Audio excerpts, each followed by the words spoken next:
Para dar inicio a la guía número 1 es fundamental que tengamos en cuenta cuáles son los ritmos de aprendizaje y el desarrollo del trabajo del estudiante centrado en el aprender, en el crear y en el inventar. Es común que en los diferentes escenarios de enseñanza y aprendizaje nos encontremos con diversos ritmos de aprendizaje de nuestros estudiantes, los cuales deben ser identificados, diagnosticados y caracterizados al iniciar nuestros procesos de enseñanza y aprendizaje en la búsqueda fundamental de poder de alguna manera crear estrategias que nos permitan enfrentar aquellos procesos de frustración de nuestros estudiantes que no aprenden al ritmo de la comunidad de aprendizaje en la que se encuentran. Estos ritmos de aprendizaje están atravesados por diferentes variables. Algunas de ellas son la edad, el desarrollo psicológico del estudiante, sus intereses, su motivación, también el conocimiento de diferentes herramientas que le permitan acceder al conocimiento y pues por último una variable muy importante que tiene que ver con los contextos culturales en los que los estudiantes se han desarrollado y que les han permitido de alguna manera acceder a una serie de elementos que les permiten aprender o que les permiten generar determinadas necesidades para desarrollar procesos de conocimiento. Nuestros ritmos de aprendizaje, los ritmos de aprendizaje que estamos viendo, vamos a clasificarlos para este espacio en tres. El primer ritmo de aprendizaje lo vamos a llamar como ritmo de aprendizaje avanzado y está caracterizado fundamentalmente por aquellos estudiantes los cuales no necesitan sino una sola vez para poder desarrollar y llevar a feliz término las actividades que se proponen. Vamos a mirar el otro ritmo de aprendizaje, el cual lo vamos a denominar ritmo de aprendizaje intermedio.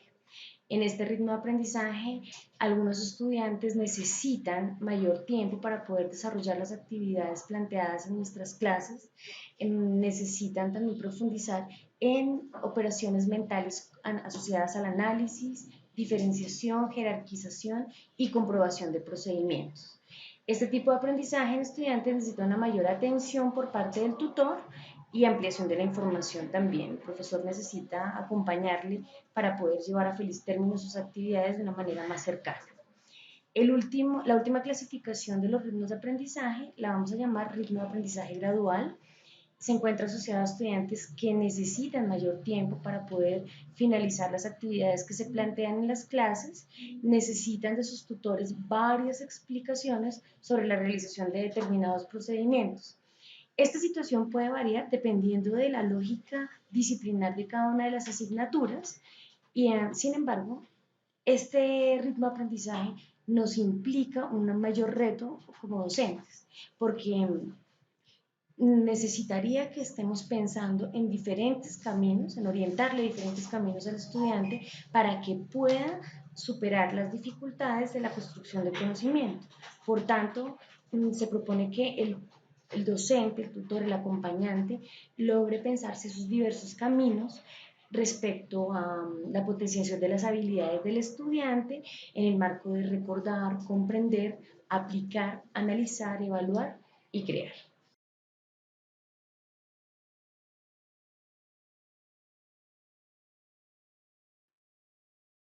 Son muchas las ideas que tenemos sobre aprender.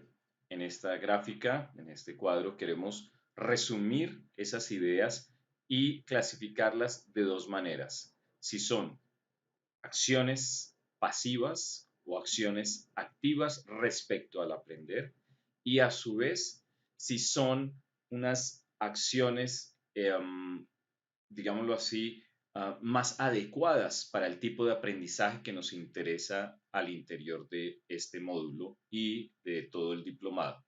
En las formas activas observamos estudiar y experimentar, pero también observamos memorizar y repetir.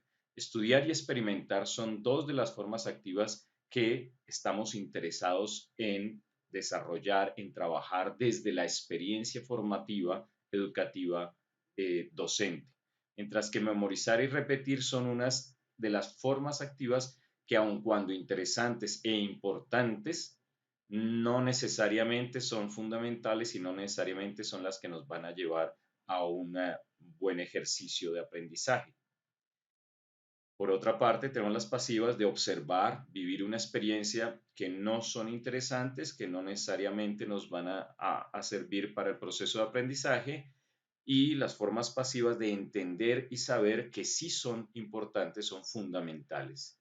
En realidad, lo que vamos a observar es que hay un ejercicio en el que nos movemos desde el observar como una forma natural de estar en el mundo, pero si nosotros observamos estudiando lo que estamos interesados, estamos haciendo un ejercicio de aprendizaje activo a partir de una experiencia pasiva. De igual manera, vivir en el mundo es experimentar, es vivir ese mundo. Pero ¿qué pasa si hacemos de ese experimentar un ejercicio activo y diseñado, coordinado para el proceso de aprendizaje? Ahí estamos realmente desarrollando un buen ejercicio de aprendizaje, no solamente al vivir en el mundo, sino al hacer experiencia realmente de aquello que estamos viviendo a partir de un conocimiento que indaga sobre esa realidad. De otra parte, aun cuando memorizar y repetir son formas activas, no son suficientes para el ejercicio de aprender.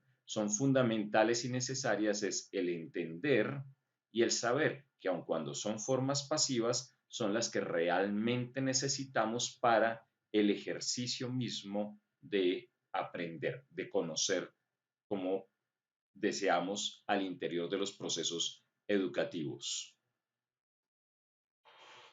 En lo que tiene que ver con el crear, vamos a encontrar que el objetivo de crear es hacer, producir algo. Y en ese sentido tenemos algunas ideas y vamos a ver cómo esas ideas se relacionan con la realidad del crear. Lo primero es que es muy importante entender que la creación es colectiva, aun cuando sean los individuos los que crean, en realidad el proceso de crear se hace de manera colectiva. Lo segundo es que más importante que pensar al respecto de algo es hablar a ese respecto. Son las conversaciones y en ese sentido el ejercicio colectivo de construcción de conocimiento el que lleva efectivamente a la producción, a la creación. A su vez, creemos también, hay una creencia en que entre mayor intensidad, mayor tiempo dediquemos a un proceso creativo, va a resultar antes o va a resultar mejor, cuando en realidad es entender que es un proceso mucho más sutil, es decir, que cada proceso creativo tiene su propio ritmo. ¿Cuáles son unas ideas que debemos reforzar? Unas ideas a reforzar es que la creación es el resultado de la perseverancia, del ensayo y el error. A su vez, que es un acto de creación siempre, un ejercicio de sumatoria de partes que nos llevan de lo simple a lo complejo y no la producción inmediata de un resultado final ya completamente listo. Nuevamente, como complemento a este ejercicio, es algo que se da a partir de múltiples repeticiones, de muchas repeticiones, y solamente dejamos ese ejercicio de producir cuando decidimos no continuar haciéndolo. Pero siempre vamos a estar en el ejercicio de construir, de crear a medida que estemos decididos a seguir repitiendo la experiencia que estamos desarrollando. El proceso de inventar, en términos reales, es un ejercicio en el que prima la individualidad y la visión de mundo que tengamos. Esa visión de mundo nos va a permitir percibir, sentir, vivir el mundo y generar una imagen, una idea a ese respecto. Pero es la individualidad, aquellas condiciones personales individuales, aquello que nos hace únicos y diferentes, lo que combinado con esa visión de mundo va a permitir el ejercicio de invención. Pero para que ese ejercicio de invención lleve a un resultado, hay que proponerse unas metas y desarrollar unas estrategias. Esas estrategias permiten llevar la potencialidad a esa realidad inventiva, a la innovación. Eso implica contar con métodos, con formas de abordar las tareas. Y no hay tarea que podamos abordar si no tiene una meta, directa o indirecta. Lo importante es ubicar esa meta en un punto de realidad de manera tal que la invención adquiere sentido al interior de esa visión de mundo a partir del ejercicio de individualidad. Y aun cuando todos tenemos visión de mundo, individualidad, capacidad de desarrollo estratégico y de proponernos meta, no significa que todos inventemos o podamos innovar o inventar. Hay un único ejercicio diferenciador entre los que inventan y los que no lo hacen, y es el proceso de activación.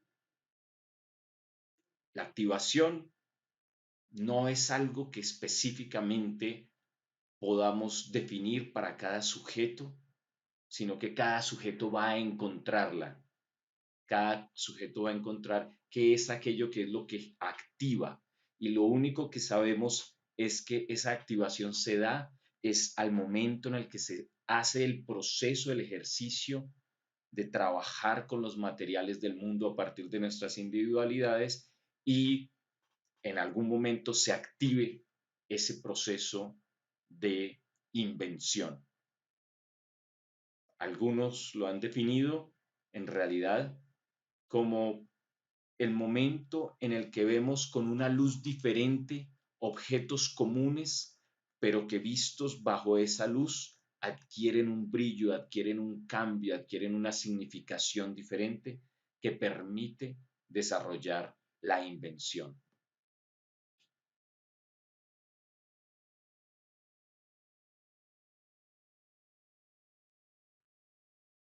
Todos tenemos distintas formas de hacer las cosas, a eso le llamamos estilos. Podemos tener muchos estilos de dirección, estilos para correr, estilos para escribir, para desarrollar cualquier tarea. Los que nos interesan son tres, los estilos cognitivos, los creativos y los inventivos. Y nos interesan porque están al interior de un campo de trabajo, de discusión en educación, que son los estilos de aprendizaje y los estilos de enseñanza. Aun cuando hay consenso y claridad que existen distintos estilos de aprendizaje por cuanto no aprendemos todos de la misma manera y hay distintos estilos de enseñanza porque es posible enseñar de múltiples maneras, no hay evidencia real de cuáles son esos estilos de aprendizaje o esos estilos de enseñanza. Vamos a encontrar múltiples teorías e instrumentos, pero ninguno de ellos satisface todas las condiciones para considerarse como un instrumento o una teoría que logra capturar lo que significan los estilos de enseñanza o los estilos de aprendizaje. En cuanto a los estilos cognitivos, son la forma en la que percibimos el mundo, la forma como se almacena y procesa información, en el sentido de recordar y pensar. Por ello es esencial entender cuál es la motivación que existe como parte de la personalidad de cada uno de los sujetos, qué motiva a cada sujeto a aprender de una cierta manera y las preferencias que se tienen en cuanto a cómo hace ese ejercicio activo de conocer, cómo percibe, cómo recuerda, cómo razona. Los estilos creativos son formas de trabajo en las que comprendemos, abstraemos y operacionalizamos el mundo. Pensamos, decidimos y hacemos respecto al mundo. Por ello es esencial entender esa capacidad de observar reflexivamente la realidad y hacer una experimentación activa de la misma para lograr un ejercicio activo creativo en el que percibimos, sentimos, hacemos y razonamos sobre lo que hacemos. Los estilos inventivos son un modo en el que creamos información, es una forma de crear información. Por ello es esencial entender la capacidad que tenemos para imaginar y crear como parte de un ejercicio activo inventivo que consiste en percibir, imaginar, proponer y hacer. Hay muchas maneras como pueden esos estilos cognitivos ser descritos o esos estilos creativos o esos estilos inventivos. Es claro que existen esos estilos y pueden definirse, diseñarse y establecerse como propios de los sujetos. Pueden identificarse, pero cada sujeto tiene hasta cierto punto parte de dichos estilos cognitivos, creativos e inventivos. Es decir, no existen en los sujetos estilos cognitivos, creativos o inventivos puros, no existen.